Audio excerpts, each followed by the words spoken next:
welcome to episode 4. Actually, it's only the 4th episode. It's a new show of the A Stroll Through the Library podcast. And today we've got someone on that I am beyond excited to talk with. Somebody who genuinely, I told my wife the other day, I was like, hey, if you told 15, 16-year-old Matt that he was going to be having this conversation, he would have been psyched about it. So, and I still am today. Super excited to welcome on pastor, author, musician, all-around artist, and everything, Joshua S. Porter. So I wanted to just welcome you on. Thank you for being here, man. Dude, thanks for having me. The pleasure is truly mine. Hey, I appreciate it, dude. What do you want to give any introduction of yourself? I mean, I can give it too, but is there anything you wanted to kind of share? I know you've got a new book out we're going to talk about a good bit, but is there anything else you wanted to share with people? No, I for anyone who might care, or I guess to contextualize the conversation, I played in a band for a million years, and then through a series of unprecedented, or I guess unforeseen circumstances, became a pastor, and I also write books on the side. Yeah, absolutely, man. No, I appreciate it. And you're in Vancouver, Washington, correct? Yeah, and for Okay. the two Vancouvers confuse people, especially since they're relatively close together on a map. But I'm in the Portland, Oregon metro area, which means I'm about 10 minutes across a bridge from Portland, Oregon. Vancouver, Washington is kind of often thought of as the little brother of Portland, Oregon, if that makes sense. Yep. Absolutely. And you're at Van City Church, which I can only assume is probably named after being in Vancouver City, but I have no idea. So it's cool. Yeah, true. Yeah. Naming a church, I'm sure you have stories about this. Naming a church is a funny enterprise. It's like everyone has these really specific ideas about what would be incredible and what would be disastrous. And maybe I'm wrong, but I'm convinced it doesn't really matter that much, because after a while, the name of a thing becomes like the wallpaper of the conversation. No one really thinks that much of it. It's just, it's called what it's called. And people forget why, or their concern for why kind of lapses out of the conversation. So, but in the beginning, everyone had a lot of thoughts about it. It has to be something like this and this. And I was like, just name it after wherever we're at. Who cares? What difference does it make? It didn't seem to me like an occasion for like advanced creativity. Van City is a lesser used nickname of Vancouver, Washington. It's used more frequently in Vancouver, BC. But I was like, yeah, sure. How about that? That's great. It's just short for Vancouver, the city of Vancouver. That's where we're at. Whatever. To me, it's like practical, less like some kind of poetic. Not that I have any issue with like really creative. Like I hear church names all the time and go, oh man, that's way better. Yeah. No, now I we feel have that. we have it. So we're currently our church is called Kerner Heights Church, not spelled the way that it sounds, which makes it 1,000 times more difficult. And no one knows why. I got here a year and a half ago, and I'm asking, and they're like, "Well, we're not really sure." We come to find out the neighborhood we're in was supposed to be named Kerner Heights. It never happened, but our church was being planted at that same time. So they had the great idea, like, hey, we want to be for the community, like similar to you guys, just name it where we're at. Like, that's perfect. And then it never happened. So now we're 60 years awesome. removed, and people are like, what the heck is that name? It's like a Catholic last name. What is going on? Like, what is that? Totally different. And then we're Mennonite Brethren, which no one knows what that is either. So that throws a whole nother wrench into things. But with that being said, super glad to have you here, man.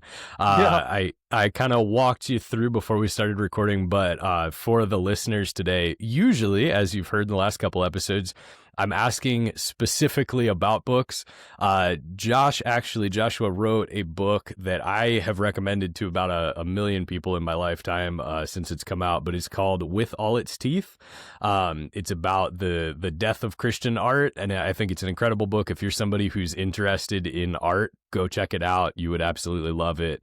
But in that book, he talks about movies, music, all of the media. So I've definitely given him free reign. I don't know if you picked any or not, but free and welcome to pick movies, music outside of books as well, but I'll still be asking in kind of the context of books for the podcast. So the first one I got for you, just kind of a warm up question, but it's one that I always really find insightful, which is when you think back to your earliest memory of reading a book, listening to a story, watching a movie, whatever it happens to be for you, what is the one that you just kind of kept coming back to? It stays with you in some way, just kind of childhood side of things. Yeah, well, I guess I'll preface by saying that, for inside baseball for your listeners, Matt being a responsible and prepared host, he let me in on the kind of trajectory of his show ahead of time. He's like, "Hey, listen, Yep. this is kind of how it goes Try if to you help want to think out. about it." Yeah, which is really gracious and demonstrates like thoughtful approach to everything. And I bring that up to say that I saw, the general direction of the show, and I was like, "Oh man, that's a really fun conversation." I don't want to make it sterile and boring by premeditating everything I say. So I kind of glanced at it and was like, Yeah. "Oh, Yep. this would actually be more interesting to answer off the cuff." Oh, it's perfect, So man. uh, that said, these are semi informed or prepared Yeah. responses, or and maybe in some cases not at all. The book thing to me is an appropriate approach to the formation question because, um, yeah, like most people, of course, anybody who appreciates art and entertainment, even people who don't think of themselves as a quote unquote creative type, we we consume a lot of art and entertainment whether we want to or not, or whether we're really intentional about it or not. Everyone probably has a list of like, well, this is the movie that shaped me, or at least changed some dimension of how I think about the world, or I remember being in the theater Yeah. and seeing, that kind of experience. Yeah. Same thing with records or even television. But books, especially fiction, for me, have been uh, as someone who loves film, as someone who loves music, and I spent most of my, I guess, creative quote unquote career in the music industry. It was fiction that really kind of opened my imagination to creativity in the first place. My mom was a school teacher, and she's really into literature. Mhm. Uh, and from an early age was like, "Oh, you might like this book," or and push it. And like most, I did not actually take to um, reading, especially long form reading, early on. Like I Mhm. have kids myself now, and my daughter, she's a voracious reader. She reads chapter books, graphic novels. She'll read them all day long, stacks of them. My son, who's wired a lot like me and who's the eldest, he loves to read and will read a really long book, but only if it absolutely encapsulates his specific interest at that Mhm. moment in time. Whereas, Yep. my daughter's like, I don't care. Like it's a book. So she'll just open it and start reading it. And I was more like my eldest son in that, the endeavor of reading just seemed so overwhelming. And it had to like really hone in on my interest until a few works of fiction made me realize that that's not necessarily the case. Yeah. The first book for me, honestly, I was 9 years old in fourth grade, and my parents bought me a copy of Michael Crichton's Jurassic Park. And this was Yeah. before the film was released in 93, so this would have been 1991 or 92, just a year or two after the novel was released. So the people on the other side of, now we think of Jurassic Park and Jurassic World obviously like a global entertainment franchise because it is. But that Sure. novel was a huge bestseller at the time without a film adaptation. And in an Dude. era where novels were a really important part of the like cultural conversation, they're not anymore. Yeah, Um, sadly. Not you quite know, as much. and the movie was in development. It was there was a release date projected by Universal Studios, and my mom was like, "Oh, I read that." She read because Michael Crichton was like, a John Grisham or Stephen King. These are household authors that everyone read. She's like, "I've read it. It's got dinosaurs. You like dinosaurs? You'll probably like it."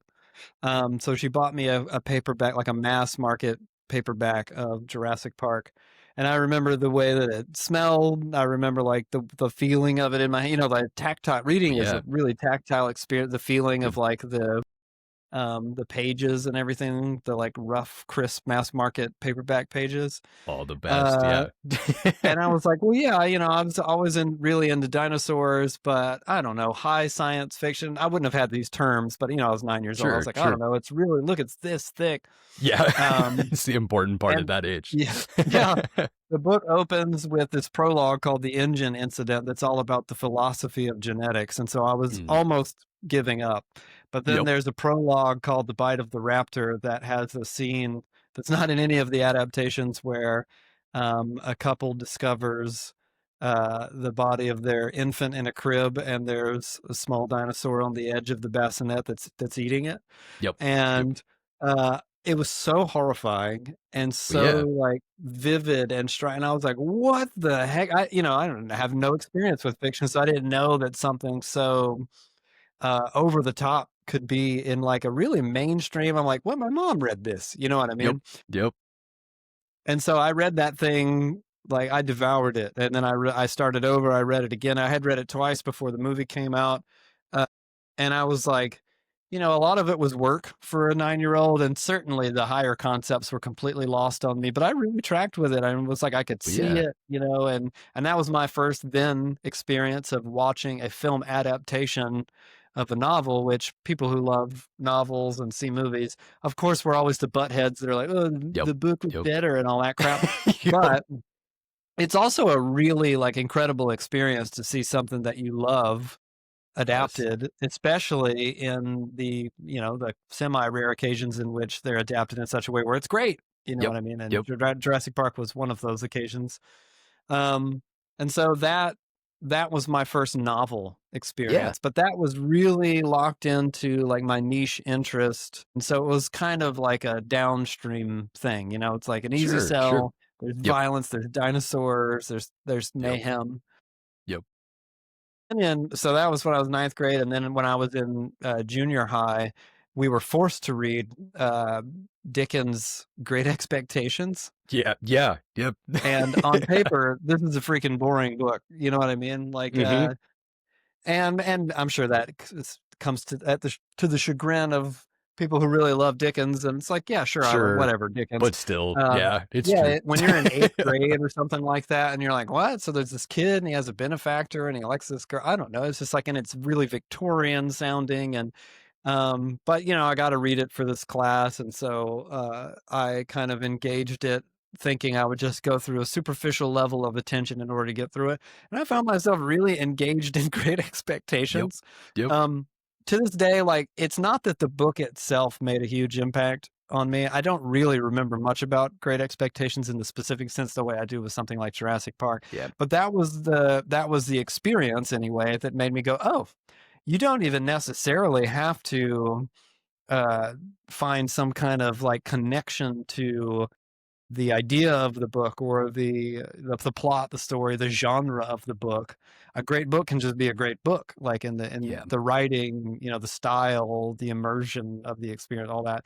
And that was so. Then after that, I was more open to novels in general. It was after Great Expectations, even though it was fine. Like I just remember finishing Yeah. and being like, Yep. oh, I actually kind of, I guess I enjoyed that.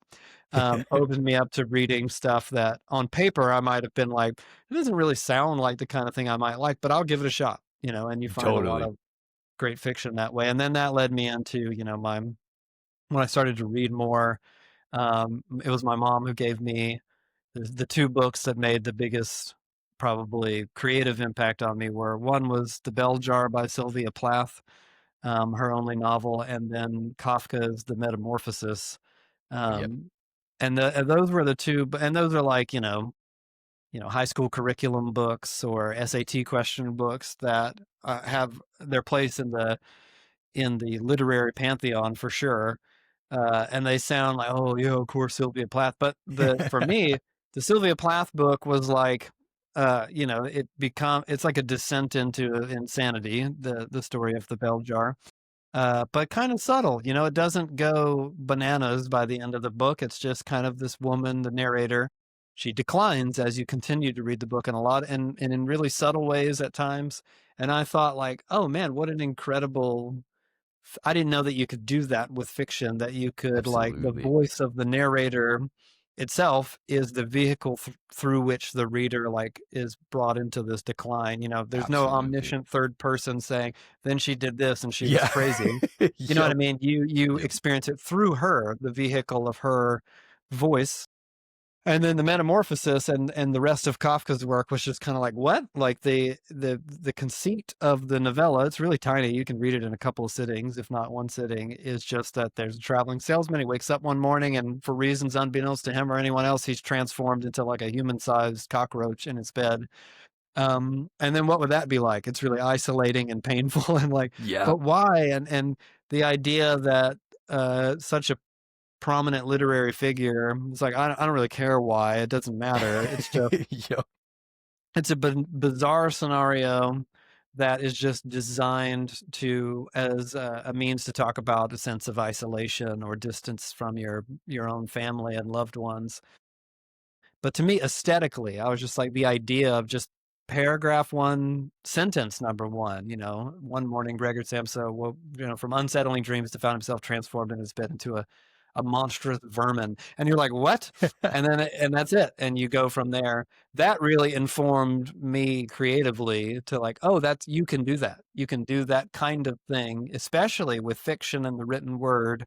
And the experience of the voice, the style of writing, not necessarily, all that to say is a really long answer, but going from something really plotted and kind of mainstream pacing like Jurassic Park, which I love, huge, inspiration, but it's like that's a quintessential like airport, page turner. It's designed to be Absolutely. one, Yeah. to something more classic, like, Dickens, and then into the weirder realms of classic literature, contemporary and modern, together, I guess, taught me a lot or shaped my experience of like, man, there's so much that you can do in fiction or in writing that you can't do in any other form of Yeah. like creative storytelling or in art.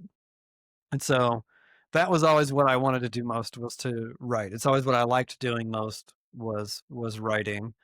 And because of, a handful of books that you can plot along a timeline, and there've been, a ton of others that have had huge impact, but those are like the seminal, it was Yeah. this one to this one to these, you know what I mean? No, no, I appreciate it, man. Yeah, no, that's perfect. Yeah, I think in the last episode I put out, I told our last guest, but I said my childhood book, like the one that I read the most, and there were a few of them, but the one that really got me for some strange reason was the Series of Unfortunate Events were like brand new at that point, because that's about the time that I was growing up, and it was so funny to me because I think in retrospect, the reason I loved them so much was because the narrator himself is not a trustworthy narrator. Like, you can tell from the very opening of the pages, there's something off about this guy who's telling me these 13 books, like this entire series of things. And I kind of want to know, like, why and how, because yeah, especially when you're a kid, you're like, well, I'm supposed to just believe what I'm being told. But then you're reading a book and you're like, there's some cracks in this guy's like Yeah. statements and something's going on. And it really did. It was funny because in the last episode I was saying it's fun that when you're a kid, you kind of try to, at least for a lot of people, books are like a way to escape from regular life, even if it's good. I mean, I had a good upbringing, but still, like, it was a respite from whatever else was going on. And I Yeah, appreciated that totally. element. But it's funny because it's like, I don't have anything that I can relate to, like being an orphan whose parents have died or any of these things. Like, reading the story, there should be no reason I'd enjoy this. But then you get into it and you're like, wait a minute, okay, I've got that. And as you progress reading and get through that, yeah, I think there's something, I don't know, one of the interesting points that actually I didn't write this one down as a question, but I was just kind of interested in the conversation around was, for me, I had not watched hardly any horror movies in my life. Very, very, very few of them. I've seen the classics and I've seen Annabelle and whatever else. But like I became a youth pastor at 18, and I was like, man, I can't watch horror movies. I'm in like a kind of pseudo Southern Baptist circle, and that's just not appreciated, all that jazz.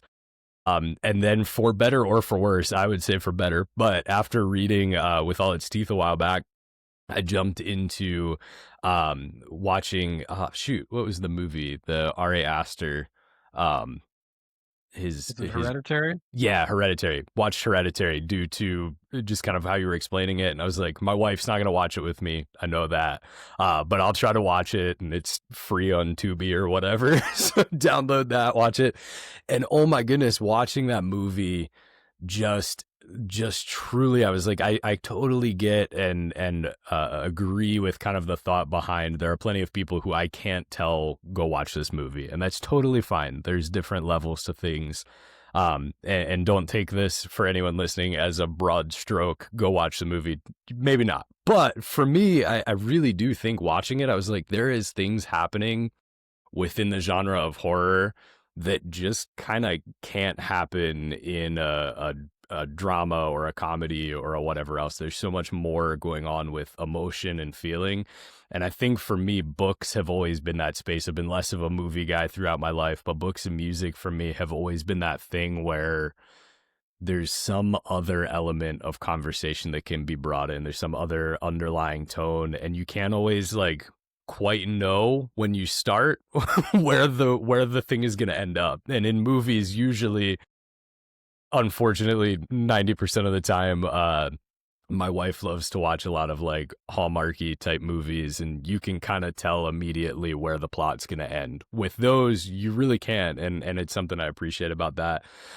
Back to the childhood book story side of things, though, I was kind of wondering what's going on as you're reading Jurassic Park. Like, what's going on personally in your life at that time? Like, what's your childhood look like, and how was life going when you encountered those books for the first time? It was great.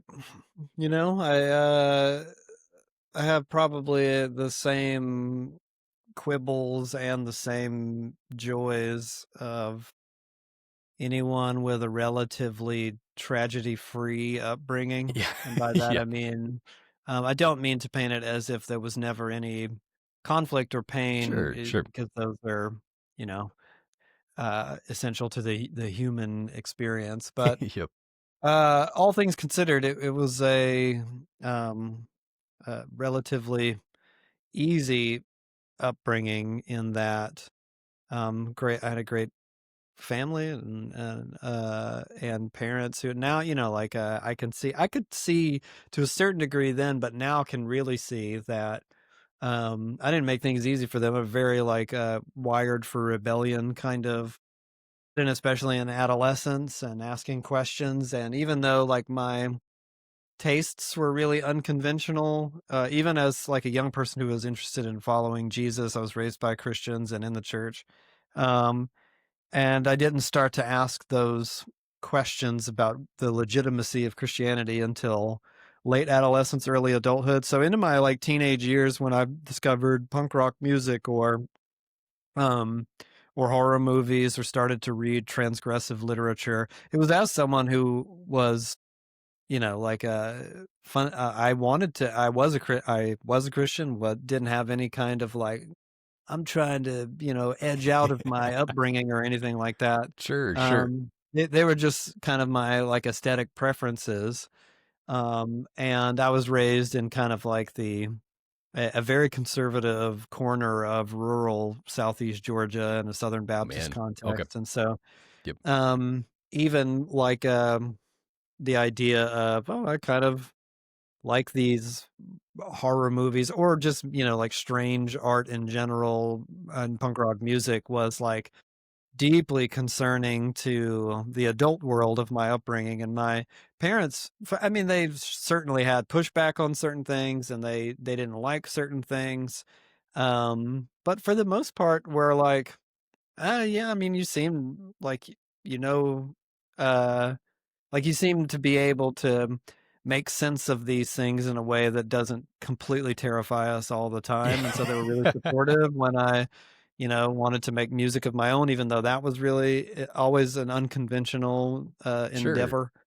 And even though like myself and my brother and my friends, we did not look like our peers in Southeast Georgia, especially when we discovered like the punk rock aesthetic, and they were like, "Oh man, your hair looks dumb," but they, like they didn't like a mohawk, really? Why? Yep. Yep. Yep. Um, but What's they that weren't about? like, "Oh my gosh, what are we?" It was so there was the ordinary push and pull that all adolescent kids that's experimenting with rebellion go through with their parents, but um those things I feel now really grateful that from both sides of my parental kind of upbringing, I was being nurtured rather than stifled in creativity. There were certain pieces of art that meant a lot to me that they, for years, couldn't wrap their mind. When I first heard the Nine Inch Nails record, "The Downward Spiral" in 1994, that was maybe the most inspirational record, or like one of the most aesthetically inspiring things that of my entire life. And from the first listen, like sitting down and listening to it start to finish in one sitting, was like, oh, everything that I think about music and art and expression has been changed in the runtime of this record. And that was something that they were like, this is nuts. Like, this is too far, which in a lot of ways is completely understandable Sure. from Sure. their perspective. Yep. But, as a kid, my dad, he was an old 70s rocker guy, and he played Queen's A Night at the Opera for me and my brother when we were young. And we were like, we need to make a rock band, you know what I mean? And he Yeah. bought Yeah. me my first Aerosmith record on cassette tape, and my mom was giving me books by Kafka and Sylvia Plath, and it wasn't any kind, it was just like that was the environment of we'd be like, "Dad, this, like, can I hold your Aerosmith tape?" And he'd be like, "Ah, okay, don't tell your mom I let you," Yep. and and then my mom would sit down after we'd read these weird books and be like, "What'd you think?" And we'd talk about it in a normal way. So even though there was all the normal stuff of domestic, Sure. families and the 80s and 90s, that overall it was a good place to explore, creativity and the arts and entertainment. Our family, my dad took us to the movies all the time. When we got a little older and because our family was like one of those no R-rated movies, Southern Oh, yeah. Baptist Yep. families. Yep. My dad's rule was no R-rated movies unless they have Arnold Schwarzenegger. Well, I mean, Um, that's a fair rule, but I agree, just yeah, and that was honestly formational, being, like, so those were my first R-rated movies. But when we got older and like, some formational memories I have of seeing like David Fincher's film Seven for the first time in the mid late 90s, like that was with like my mom and some friends, and we were all like, "Oh, man. that was so cool," you know what I Yep. mean? So it was like definitely, in many ways, stereotypically conservative Southern Christian family, apprehensive of arts and entertainment, like, D&D is the Sure. devil or something Yep. like that. Yep. But then in a lot of ways broke that mold pretty uh, adamantly with, the inclusion of rock music or films or novels. So I can't complain. It was a good environment to get into stuff. Yeah. No, I appreciate it, man. Yeah, I very similarly uh grew up Southern Baptist-ish is what I always say, because we were at a non-denom church most of the time, but surrounded by Southern Baptist culture. And there was the joke at the time, and I still believe it to be somewhat true, but at least in Maryland and Pennsylvania, the joke is that a non-denominational church is just a Southern Baptist church with a cool website.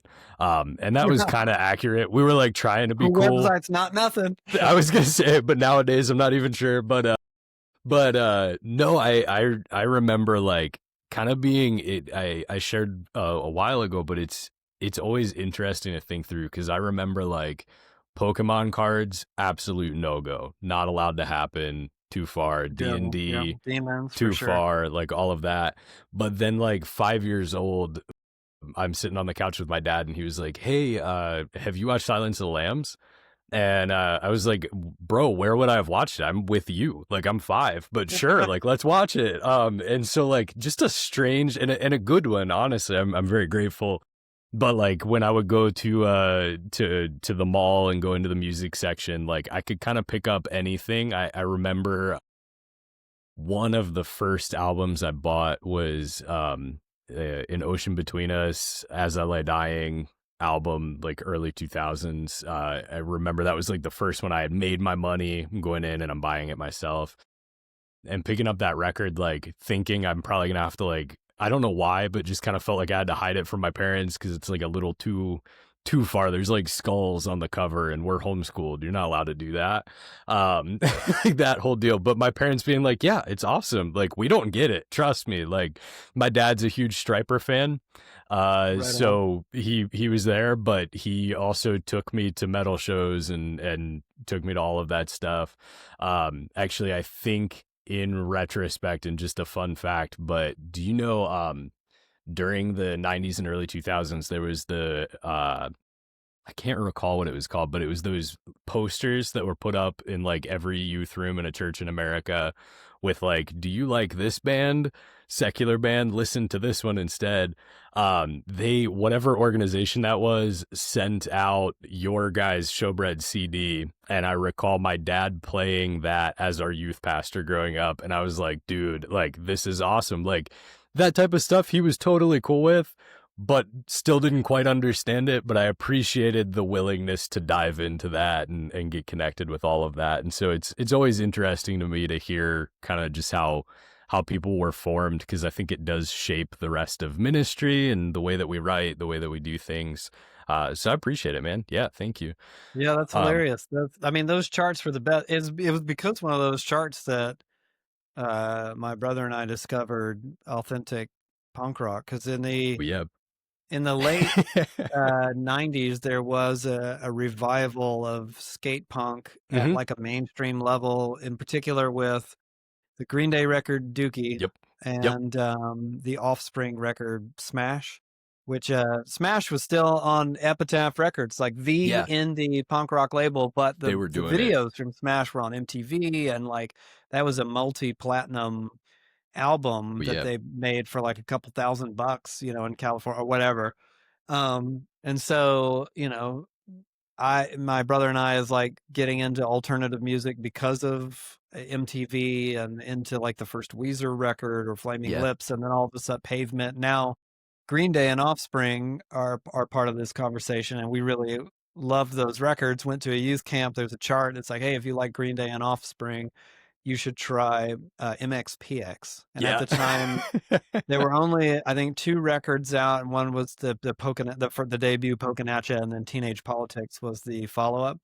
And so we're like, okay, sure, and our parents were so happy that we were like, can we get these albums? They're at the Christian bookstore, and they were like, yeah, sure, yeah, we'll get them for you. And so we put on the MXPX records, and we're like, dude, these are way harder and faster than the Green Day record. And I've told this story a lot, but inside the liner notes of the Pokinatcha record, the guys from MXPX, like one guy's wearing like a NoFX t-shirt, another guy's Oh, wearing yep. like a Rancid t-shirt, Yep. and my brother and I actually went out to the record store and he bought a NoFX record, I bought a Rancid record, just based on those Oh, t-shirts, no, because we're like, I've 100%. never heard Yeah. of that. They're obviously bands. Yep. But if these guys like them, it's probably within that same vein. And so the solution to the secular punk rock music actually inadvertently brought us in deeper into like authentically Yeah. indie punk rock music. And that was our gateway into that world, was through that chart to MXPX, back into, like something way more off the beaten path than Green Day or Offspring. So I think that thank is God for those charts.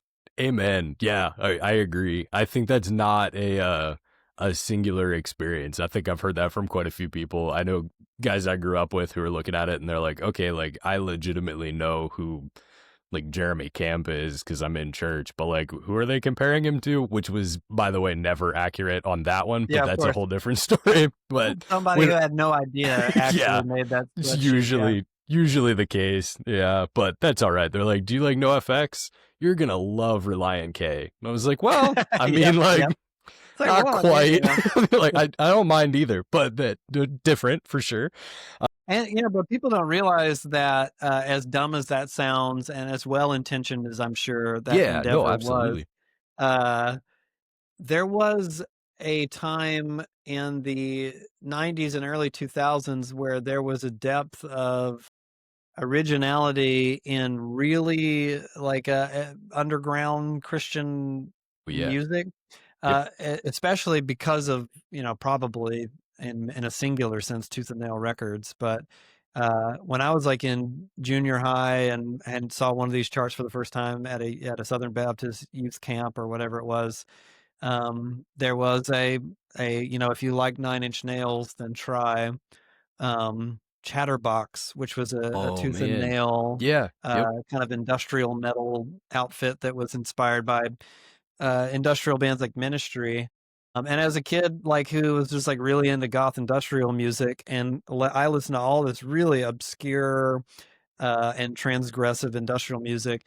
I'm like, "Fine, whatever, I'll buy the Chatterbox record," thinking that it was gonna be some kinda dorky I, Christian substitute, and it yep. was really, like, No, it's sincere, like, industrial music with a incredibly, lot of yeah, integrity, and I was like, "Oh, dude, this is really actually cool," and now and that record those records like that remain kind of obscure and off the beaten path, uh, so, I mean, it's kinda like that I do the same thing today on my phone on Apple Music by just opening up a record and starting to, like, dive similar artists, yep, and just yep, based on album covers and, like, whatever, the avatar of the band on yeah, Apple Music, so I'm like, yep. "Oh, that's kinda interesting. What does this sound like?" And hitting play.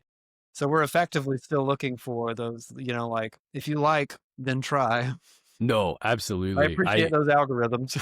I do, yeah, I do too. I think it's fun though. Like, I was talking with a friend a couple weeks ago, and well, I'll jump back into book stuff in a moment, but talking with a friend a couple weeks ago, and I was like, man, the funniest thing to me is the idea that like when you would buy a record, you'd sit. I remember like even if I didn't like it in the first 30 seconds, first minute of a song, like I've dedicated $20 and I went to the mall and I picked out this, like I'm gonna find a reason to like this as best I physically can.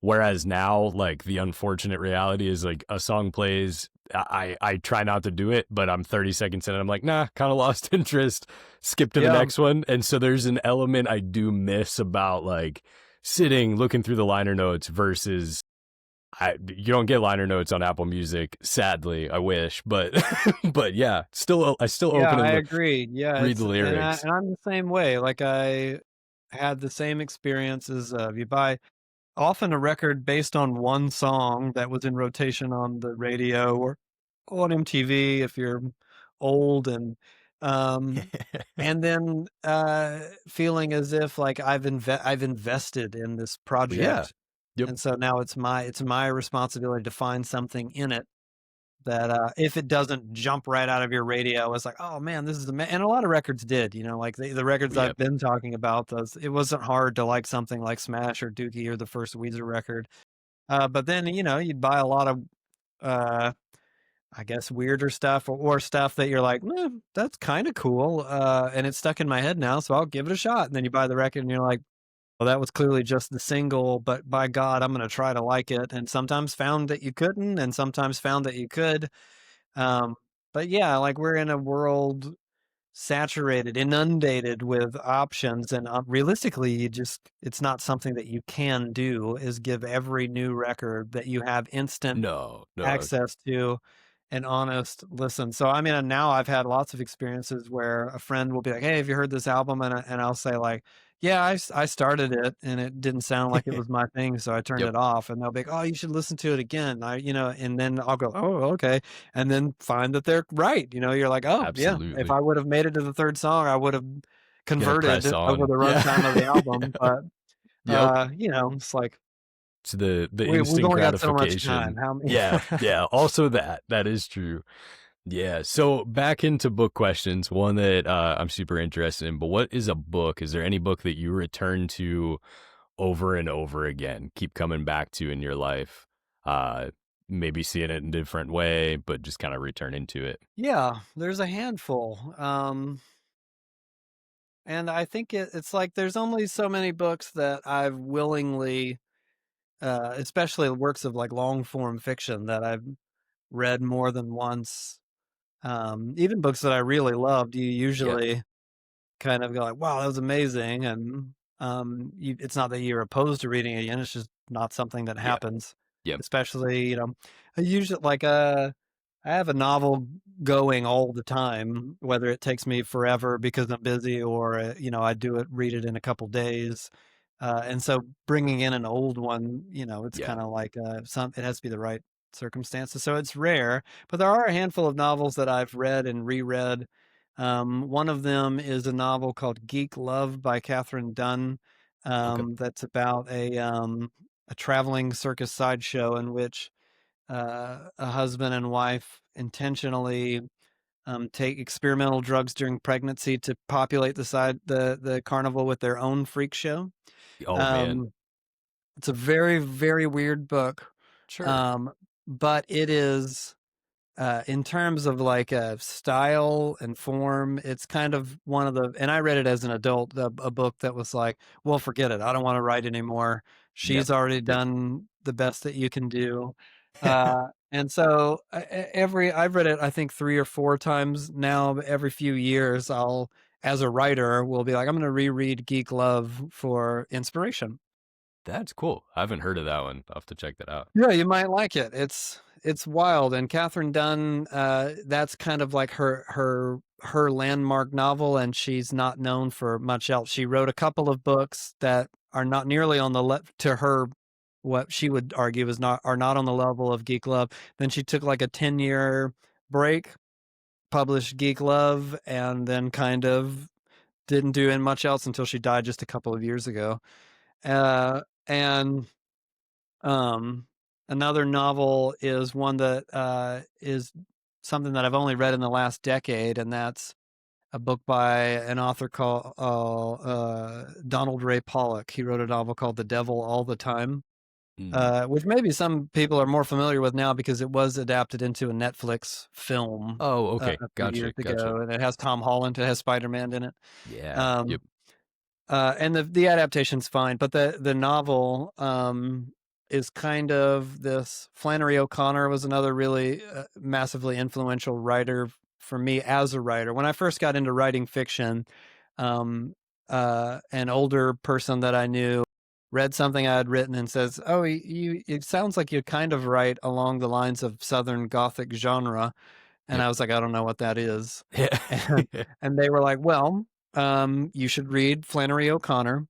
And if you would like to read someone who is doing what you're attempting to do, which is to tell these stories that feature like the bizarre or the grotesque, but in order to make a spiritual point about like God and the world, then Flannery O'Connor is the greatest writer to ever attempt something along those lines." So I went and got like the complete works of Flannery O'Connor and, and read that. And so Donald Ray Pollock work is like an evolution of Flannery O'Connor. But he ratchets up the intensity. Okay. Whereas Flannery O'Connor prefers, in some cases, subtlety. She's certainly not afraid to provoke or to be Yeah. obscene, but not to the degree that a work like The Devil All the Time, which the name kind of indicates where the tone of the book, but it's this work of fantastic Southern Gothic writing that uh, it might be my favorite novel of all time, and it's a novel that I've only read in the last decade, and I've read it 3 times. And it's one of those books that people who love books will understand this. Like you read every book you read, you're hoping it's gonna be amazing. You know what I Yep. mean? Like even if Yep. it starts off and you're like, oh, it's all right, and then you read it and you're like, it was pretty cool. My wife, she reads at a level that is like embarrassing to me. It's like she literally read close to 200 novels last year. Oh my goodness. Yeah. She reads several every single week, and she just Then she picks up another stack from the library and she reads through all those. And she and I were laughing because, I feel like I read a lot of novels, nothing compared to her. But she reads a ton of novels, and most of those are fiction. And Yeah. she's like, the majority of books you read are bad. You know what I mean? Like if you read that Yep. many books, she's like, a lot of them are stinkers. Even if you finish them, and most of the time we both finish them, like it would have to be just atrocious not to at least try Yeah. to get to the end of it. Because you Yep. don't know, it could turn around. And I have had books that shift around the halfway point and you're like, oh, I wasn't into it. Now I'm into it. She's like, yeah, you start every one of them hoping it's going to be a 5-star, like, oh man, it was so good. And unfortunately, most of them aren't. And that book, The Devil All the Time, it was recommended by another author that I really love. And I was about to go on vacation, so I was like, I'll go get this from the library. And it was like the name of it, the cover of it, everything was lined up for it to be awesome. You know what I mean? Yep. Like, Yep. this is going to be a good one. I read the first page and I'm like, oh, it's already so good. But part of you anticipates it's going to collapse. You know what I mean? Yep. Like it can't You're stay. waiting for it. Yeah. Yeah, you know, Yep. like it'll start amazing and then it'll probably end up being like decent. And Yep. that's better than bad. Decent Yep. is better Yeah. than bad. No, it's fine. Yeah, but this was one of those experiences. I don't mean to oversell it. It's just No, my no. personal preferences. This experience was like, I didn't want it to end, and then when I finished, I was, like reading Geek Love, was just like, oh, dude, forget it. This guy, he's done it. I don't have anything else to contribute to the world of fiction. So yeah, there's a handful of books that I like to, and usually if I'm writing fiction or nonfiction, I pick 2 or 3 works of fiction and then have them on my desk beside my little typewriter, and we'll begin writing sessions by reading a few pages of the books that I've chosen because it helps, like get into the voice of whatever you're writing or Absolutely. inspire the voice of what you're writing. Now, do you write on a typewriter? Well, I do, but it's like a Oh, okay. gimmicky Sure. electronic That's typewriter. It's one of these like distraction-free devices. yeah. Which, Yep. it was given to me as a birthday gift, and then I actually found that I really enjoyed writing that way. So it's like an electronic word processor as opposed to like a laptop. That's awesome. No, I've thought about it, but I haven't done that. I've written let me think, written 3 books, and all of them just Google Docs and Word, and then there's a notification that pops up in the corner and you get distracted for 15 minutes and kind of stinks. So I've thought about it, but I haven't moved that way yet. Yeah, it's like Now, there's, yeah, yeah, good and bad things about both. It's like, 'cause I also find that when I'm writing, I gotta look crap up all the time. yep, You know what I yep, mean? yep. So usually if I'm writing on that typewriter out and about somewhere, I'll be like, make a note in the journal beside it, fact check this or look up the reference to this. So yeah, I use both. No, that's awesome, man. That's cool. Well, I'm gonna shift the conversation just a little bit, because I'm kind of interested as your newest book, How to Die, is out now. I think it came out like a week ago, 2 weeks ago, somewhere in that range. And I was telling you before we started recording, but this is literally, and I'm not just saying this because you're on here, but genuinely one of the best books I've read in a long time. And I know that that's like nobody wants to hear that straight to their face, but we also do, but it's a whole different thing. It's like the reality of it. Just an incredible book. I can't tell people enough. You really do need to check it out. But the title, How to Die, I am interested because I get it, but interested so everybody else can hear too. My daughter walks in the room. She's 6, and she walks up to me and she said, "What are you reading?" And I said, "Oh, it's How to Die." She said, "The cover's really pretty. I've got it right here. It is a cool, super cool cover right there." Yeah, it's great. And my daughter walks in. She said, "The cover is pretty." And I said, "Yeah." And she said, "What's it called?" And I said, "How to Die." And she goes, "What? What are you reading? Like, what is that?" And so death kind of, it is and it isn't a theme. I was trying to explain the book, and I know I've got the guy on here to explain it, so I'm sure we'll get into that a little bit. But I was trying to explain it to one of our interns here at church, and I was like, it doesn't really fit the mold of really any other book I've ever read, and that's good. That's a good thing. But there's moments of very poetic nature. There's moments that are more narrative. There's I hesitate to say fiction, but somewhat like historical fiction based on the Bible, and then genuine just like discipleship. It's not really an essay. It's very different from other stuff, but beautiful and intriguing. Really draws you in. Now in the book, like I said, it's called How to Die. I think it's both like a jarring and intriguing title. I'm sure that's part of the reason of going for it. But as you talk about dying in the Christian life, what exactly do you mean by that? I'll just kind of throw a softball over there. But what do you mean by that? And why do you see this kind of death as essential to discipleship? Well, part of it, quite frankly, is I'm a titles kind of guy.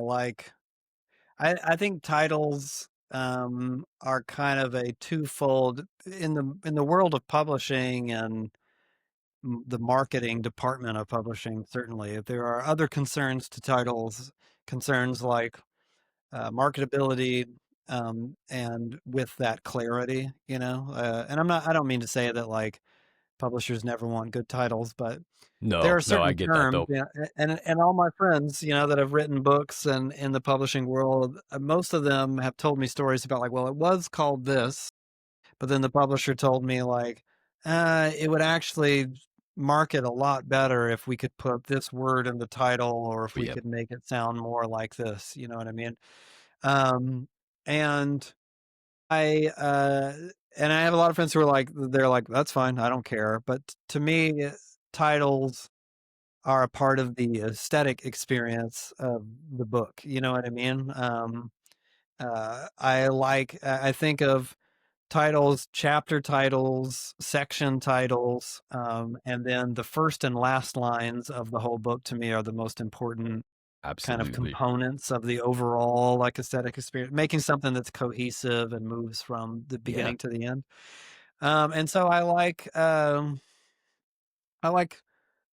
provocative title. That sounds like a little pretentious, but I like titles No, that are no. kind of like would make someone go like, "Whoa, what in the world is that?" Yep. As like an enjoyer of writing and fiction, like I liked titles. I brought up Donald Ray Pollock earlier, but a title like "The Devil All the Time" isn't Yeah. to me, and they're like, "Oh, that's really interesting." It seems to imply something sinister, but it does it, and and why? Um, Great titles, and that title occurred to me before I'd written anything. It was always the name of the book.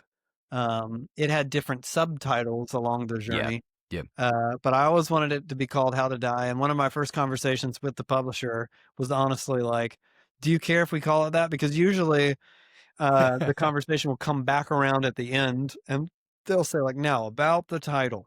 The same thing happened with a book I'd written called Death to Deconstruction, where there was like a conversation at the end prior to publishing where the publisher was kind of like, "Can we call it anything else?" I think it's like it's too confrontational. It's too um it's it'll rub the audience the wrong. The people that you want to read it will be put in a defensive posture, and then they won't want to read it.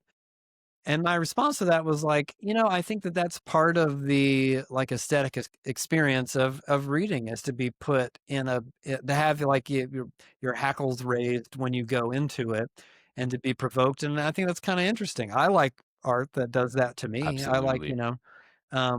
as like a teenager listening to the Marilyn Manson record, Antichrist Superstar, as a Christian, I thought that I was like, "Oh, what does that mean? That's interesting." And then I'm listening to this like really furious critique of essentially like political evangelicalism, and going like, yeah, that's kind of fair, Yep. but whatever. I Yep. disagree with this." And so I kind of assume, for better or for worse, it's like people are autonomous and they can read it and they can get mad if they want, or they could read it and go like, "Oh, well, I disagree with this. I agree with this Yeah. part." And then come to their own conclusions. And I'd rather entrust that responsibility over to the reader than trying to cater it in such a way as to like handle them with kitty gloves.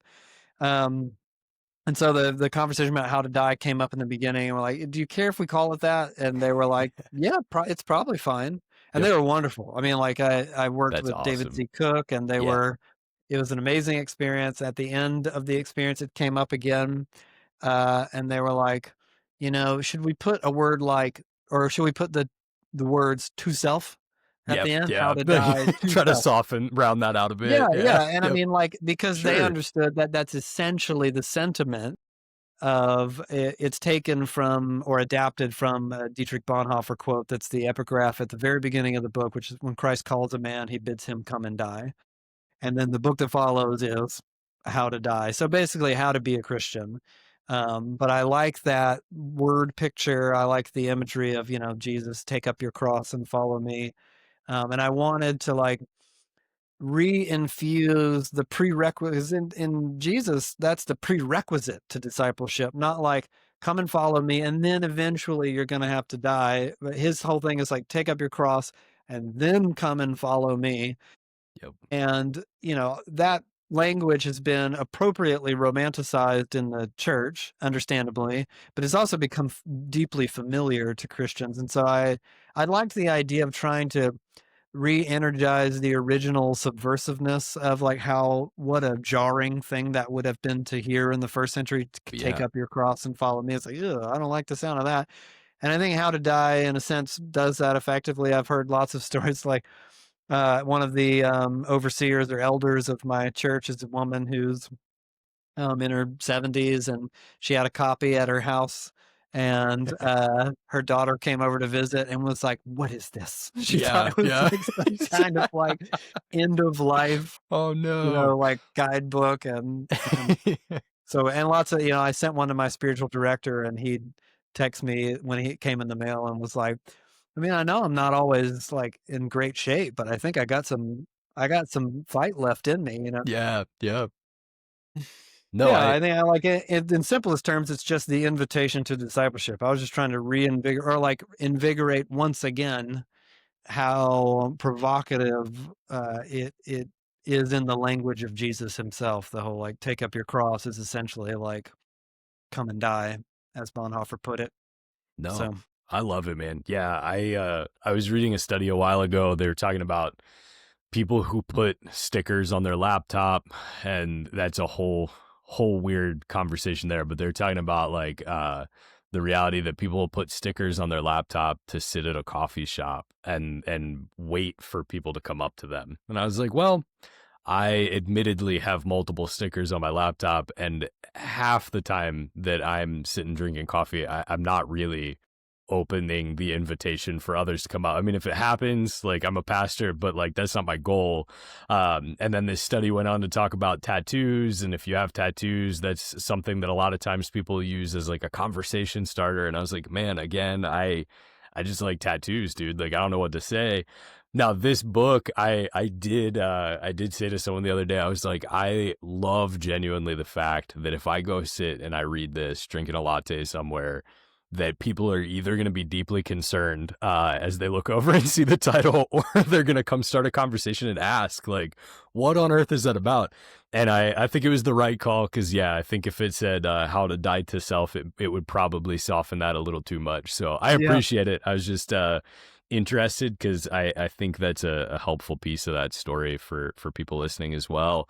Now, the thing that I probably, as I already kind of said, but the thing that I probably love the most about this book is that it's not just like theology or fiction or anything really just as one particular mode of delivery for the overall message. It's got a bunch of different parables, poetry, personal narrative weaved in there into everything. And so how did you on one side, I want to know, how did you settle on that? How did that work out? And then just to like inside baseball question, how'd you sell that to a publisher? That's the question that I've probably got the biggest. I'm like, man, if someone asked me if I wrote this book, what is it? I'd be like, I don't know. Like, you got to read it. That's what I got, man. And I mean that in the best way. But how'd that yeah. work No, out? I get it. Well, I can answer the other way around because Yeah. Yep. I if for people who care about this boring inside baseball, in the world of nonfiction is kind of strange because most of the time you sell a book before you've written the book. So books are sold based on what's called a pitch or a proposal is the formal term, and you have there's like an industry format for it. You're like, hey, I'm Bob, and I'm so awesome, and I've written this incredible thing, and there's nothing like it in the whole world. It's going to sell 1 billion copies. And so here's the plan. It's going to have chapter 1 is going to explain this, and chapter 2 is going to explain this, all the way up to chapter 10. And if people buy it, they'll be so happy. Please, please, Yep. please Yep. give me some money. Yep. That's how it feels writing these things. I hate them. I hate their guts Yep. because you Yep. feel like a stupid door-to-door salesman. But all that to say, like you usually you've written an outline because you have to give them one. And a sample chapter is the industry kind of standard where you're like, and this is what it'll sound like. And then you give them a sample, and then the publisher, they look at it and they go, yeah, that sounds pretty good. And it's almost 100% of the time based on, of course, because the industry is an industry and it's in the interest of selling books. So they're like, yeah, that sounds reasonably marketable, and we could probably have an audience for that. And so sure, go write it, and then you sign a contract, you go write the thing, and then you have a deadline, you turn it into them, and then it goes through all the editing process and everything. This is the first book I've written like this. And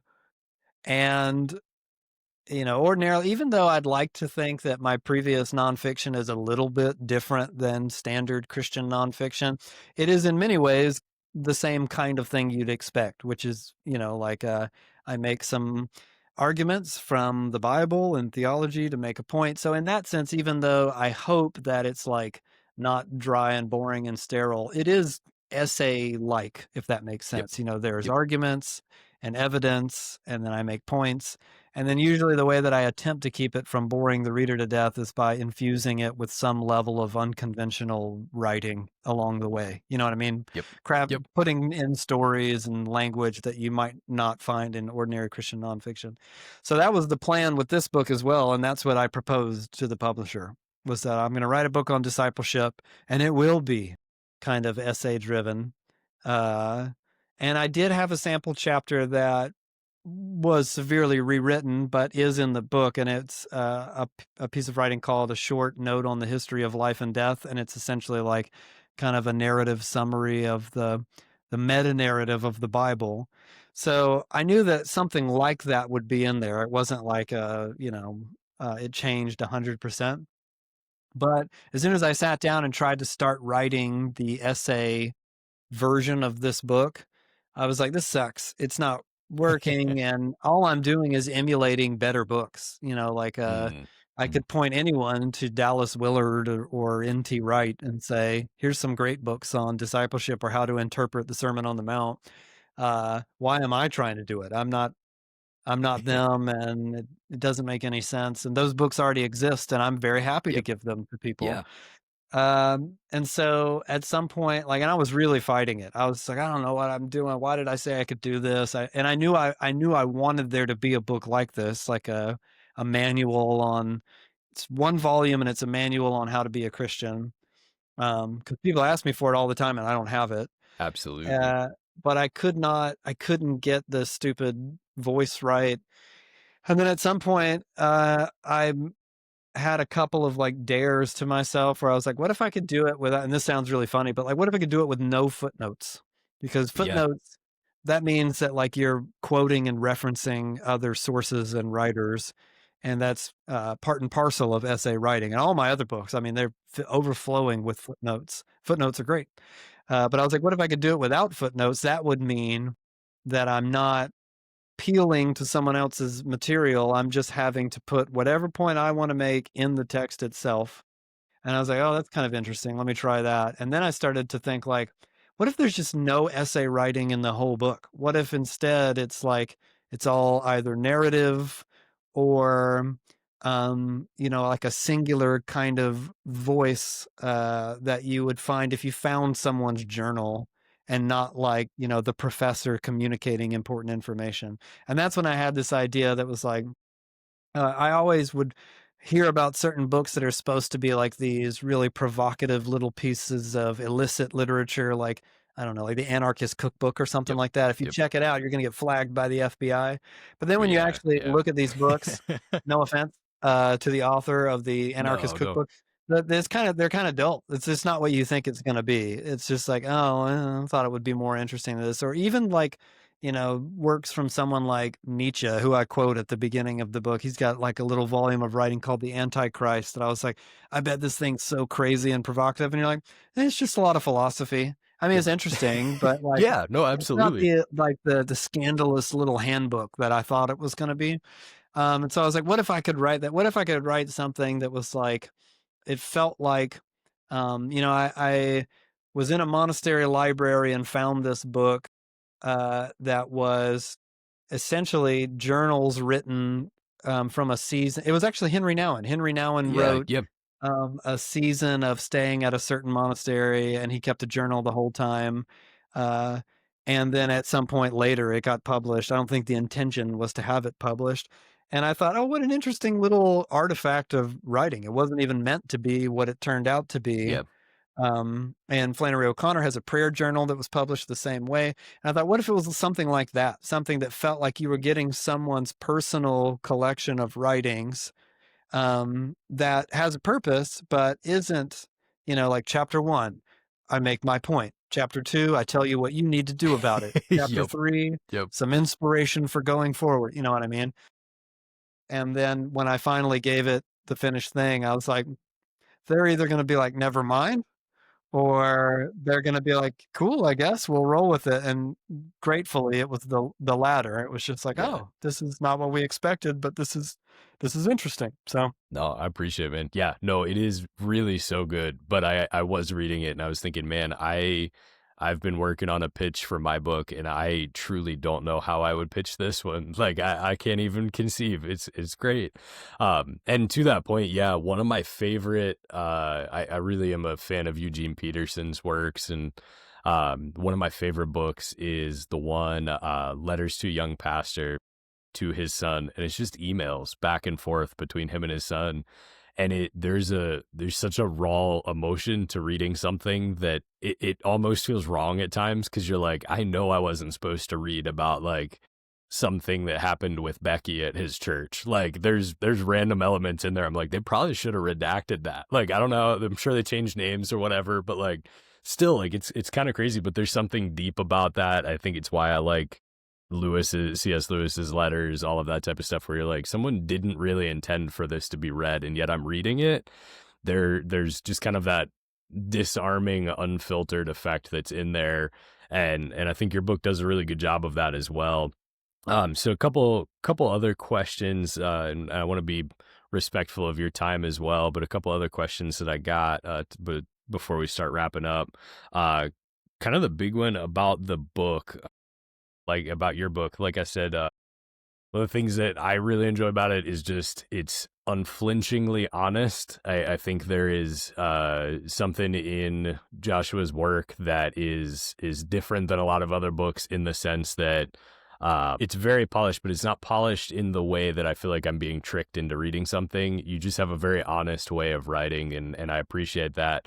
Don't shy away from grit, pain, chaos. The book is I read part of it to my wife as I started reading it, and she was like, "Wow, that is like that's powerful." And I was like, "Yeah, I'm crying like 4 pages into the book." Like even the opening parable about a pastor presumably being at his church and just praying, grateful for how pure he is. Effectively, I was like, "Man, I'm in tears reading this."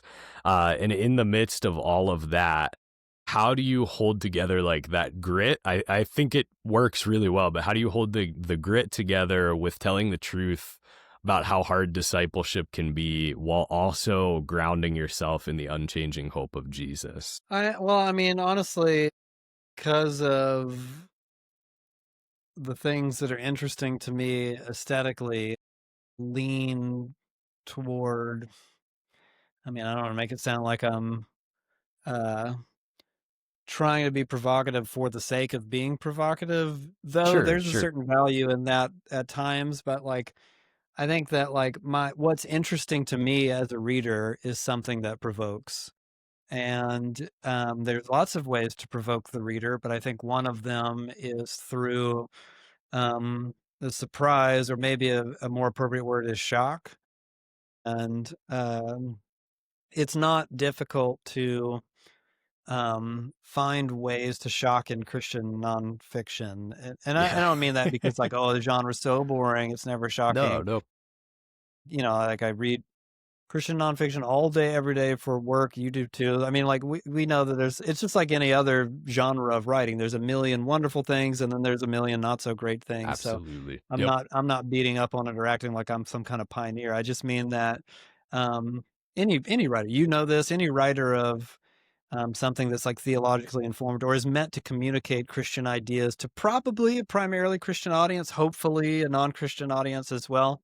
Um, you know, it's the same idea as in any genre, in any form. You know that there are certain things that don't normally happen in that within that genre, and that if you use them, they're going to surprise the reader. And most of the time, there's like a very selective process by which one might avoid those things Yeah. or Yep. utilize them for a specific reason. And I just see in the teaching of Jesus such um, an unashamed willingness to not just provoke, but at times to alienate the audience, Yeah. to divide the audience. And it seems to me that Jesus was often willing to reduce his audience drastically and say things that could have been said a different way and not made anyone offended at all, because the essence of the idea is actually comforting, or it's beautiful, or it's helpful if it's explicit or clearer. And Jesus chooses a communicative form that, you know, I believe is the most intelligent teacher who ever lived. He knows good and well he's going to get everybody ticked off, and he seems to have something in mind when doing it. And I think in my uh, earliest days of writing, and certainly on my worst days now, the immature part of me likes the idea of provoking because it's interesting or fun. Yep. And because it is like a cheap effect. It's like it's Yeah. the jump scare of Christian writing where you're like, if I put this in there, it's gonna freak people out.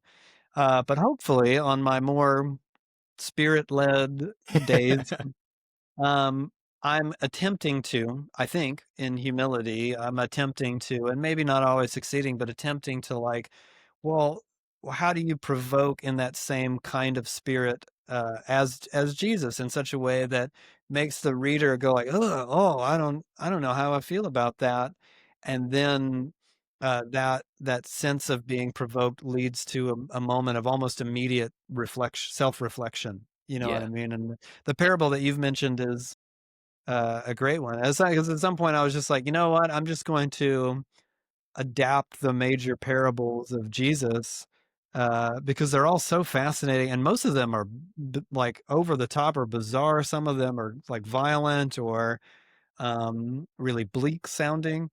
And the parable of the, you know, the Pharisee and the publican, or the Pharisee and the tax collector, however it's worded, is just so, in his language, is so simple. It's just like you got the one guy who's like, I do this, and thank God I'm not like this other guy. Yep. And then the other guy, you know, is just like, oh God, have mercy on me. Um, and some of these stories are so, again, so deeply familiar to the Christian imagination that just a slight reworking of the Yeah. context, you know, like setting it in a modern setting, or just telling it through a different character's vantage, uh, it makes it jarring all over again without recasting any of the major ideas or anything, you know. And of course, I would never presume to like update or improve No, no, upon no. the Yep. teaching of Jesus. It's just like, what if it was the same story just from this angle for the sake of your imagination? What would that look like?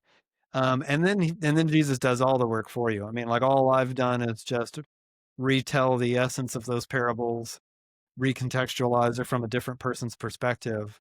And I think that those points, you know, they give you an excuse to use that like that grittiness that you're talking about. It's just like, Yeah. it's just there in the text already, Yeah. and hopefully provokes the reader the way it was intended to provoke the original audience. You know what I mean? Absolutely. Well, like the familiarity with the stories already, I think is the piece that just kind of shocks out of you in a good way reading through this book, where I'm sitting there and I'm like, I have read the Genesis account a million times. Like I've preached through it 15 times at least. Like I know the story. If you ask me to recount the story, I can do it. But then there's something about reading it and just kind of just those slight changes where it's not, yeah, in no way is it improving upon God's word in any way. I didn't think that's the case, the attempt there, but it does kind of like shake up, especially for someone in my context, been in church for Yeah. almost 30 years. Like it's just part Yeah. of You're life. living And I'm like, in the office every day. yeah, exactly. I'm like, okay, cool. And then you read it and you're like, oh my gosh, like God, there it is again. Like I'm grateful for that. That's for sure. So yeah, I think the last question that I've got for you, we'll get back on the book train with other books. And the last question I've got is probably my favorite to ask everybody, but it is, if you could put one book in the hands of every Christian right now, what book would it be? Oh man, Yeah, every Christian. Oh geez, I yeah, should have yeah. prepared. It's it's a tough one, man. But but yeah, Well, okay, I'll answer without trying to come up with something that sounds really smart. sure, sure. I think my first reflex is it has to be fiction. Because I encourage the people of my church all the time. It's like I think all Christians should read fiction, because if you don't, you really struggle to make sense of the Bible, which is not fiction, but includes fiction, and it includes so many different genres of writing and so many different kinds of like really over the top or offensive or grotesque bits of writing, along with all the beautiful redemptive. And there's stuff that's like really clear and concise, and then there's stuff that's really cryptic and really opaque. And that's all those things are what good fiction does really well. And so people with no literary experience approach the scriptures, which are the most sophisticated work of literary, masterpiece, in the history of the world, and they want to read it like a manual. They want to read it like a theological encyclopedia, Basic and then instructions before leaving yeah, Earth. Yeah, yeah, yeah, as if been it's there. this like it translates to life in the modern world instantly and with no contextual or interpretive work whatsoever. And then they become understandably frustrated when the Bible just won't do that for them. And then other people come along and suggest that there's a literary way to understand the scriptures, and they think that that means not true. Like if you say that the Bible is a work of literary sophistication, that I'm implying that it's a storybook and nothing else. And that to me is indicative of the big problem that we don't know how to read the scriptures. That's a whole other conversation. But I think that one component of improving on the literary imagination of the Christian is just reading more fiction. Yep. Yep. That so much of the world's fiction, and to say nothing of lyricism or film, I mean, so much of it is informed by the scriptures anyway. There's so many, I mean, and not to put the Bible on the level of, but in the same way that a lot of literature is informed by or influenced by something like the Odyssey or Oh yeah, Dante, like the absolutely. scriptures and the ideas in the Bible, or even the narrative conceits in the Bible, echo throughout all ancient, all and modern storytelling. And so it can be really helpful to unlock the imagination of the Christian. Absolutely. Um, and then there's a couple of books that have come to mind, and this is the one I'll land on. Like there was a period when I invited everyone on my church planting team a decade ago to read a novel by Michael Faber. He wrote a book called The Book of Strange New Things, Okay. and it's a science fiction novel from recent memory. It might be like 10 years old or something like Okay. that, Yeah. in which a British pastor is relocated on a missionary journey to another planet. Yeah. And he is going to become the first chaplain to an unreached people group, and they're Wow. aliens. Yep. And this Yep. sounds like a, goofy in premise, but it's a very literary work, and it's not like Dune or something. Yeah. I Yep. like Yep. Dune, to be clear, not beating up on Dune, Sure. but Sure. it's not high science fiction. It's like contemporary literature. Anyway, the experience that this dude has separated from his wife and in a different place and trying to connect with his purpose in life becomes like a really powerful meditation on like the vocation of the Christian, the mission and purpose of the gospel, and examines things in a way that's like kind of tragic and convicting, but also fascinating. And I was really affected by it the first time I read it. It was one of those books that we were talking about earlier, where you're hoping it's going to be amazing, and that one to me concluded, and I was like really shook by it. And so I started to give it copies of it to my church planting team and said, "Read this." It's Yeah. a little bit like, you mentioned Eugene Peterson earlier, and he has his book, The Pastor, which is a collection of writings about the journey of pastoral work. And it kind of is similar in that tradition of like a meditation on what it means to live into your calling and for other people Yeah. as someone who's broken, and in the face of suffering and sin. So yeah, I mean, I think the Book of Strange New Things, it's not like the work that changed my life, Yeah. but Yep. I think that I would pick something that's fiction, and I would pick something like that, something that's like it is on the surface a book about God. I don't know if Michael Faber's a Christian. It's like one of those things where you read Yeah. and you're like, is this dude a Christian? Yeah. Yeah. If he's at very least theologically educated, and I don't know what his agenda is, and I liked that about it. I Yeah. found the ideas in it to be consistent with script, like and true, but it wasn't really important that his Yeah. worldview or agenda were necessarily Christian. It was just like the story itself was powerful and provocative. That's cool. No, I legitimately think that half of doing this show is just so I can find more books that I've got to read. So that'll definitely be one added to my list. So I Yeah, if appreciate you it, get man. to it, let me know what you think about it. Yeah, absolutely, dude. That sounds good. Yeah, I honestly, I think I spent the first, I guess, 7 years of pastoral ministry. I spent just reading nonfiction because like you're going through college classes, seminary, and everything pretty much that's ascribed to you definitely at my school was nonfiction, and that's just kind of what you've got. And then you get into ministry and everybody comes up and they're like, hey, read this book, and I read this one, I want to do it for Bible study, what's your thoughts? And so I spent like 7 years reading some books I really enjoyed that were nonfiction Christian stuff, and a lot of books that I really did not enjoy, but people told me they were going to use as a Bible study. And I was like, I'm not sure that I love that. Let me Yeah. read it so I can get back Yep. to you. Like, let's find Yep. out. And kind of lost some of the passion I once had for reading because of that. Not that it's bad. I really do still, the majority of what I read is nonfiction Christian stuff. And I love some of it, but yeah, I guess a couple years ago, about 3-4 years ago now, got back into reading fiction and was like, whoa, this is just to what you were saying about reading scripture with that lens. Like, I know that it's cognitively something I'm aware of, but then when you get out of practice of reading fiction, reading other genres, you're like, oh man, I remember how good this is and how much more beneficial this is for my reading of scripture.